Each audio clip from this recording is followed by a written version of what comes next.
I never really understood that before. I spent 20 years in the energy industry in Alberta, and it was always about me. I was always the boss and doing things, and everyone did everything for me.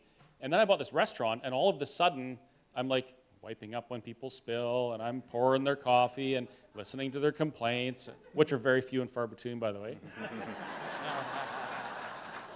But I found myself in a position where I was a servant. And my whole life, I was like, that's demeaning, that's below me. But it isn't. It's one of the most fulfilling things you can do. And so when this all happened and COVID reared its ugly, not even COVID, when the government reared their ugly head and they did what they did, and I was put in a position where I needed to stand up for myself, I was thrown into a situation where I had to be of service to other people because they kept on.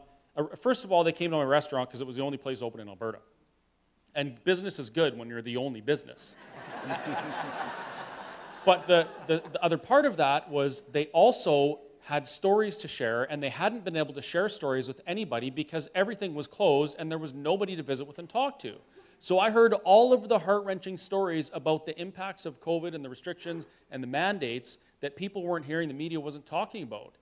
And that switched me from a mindset of I need to elevate myself and get as much for me and have people doing stuff for me as I can to I can use my time and energy to be of service to these people who have nobody else to advocate for them.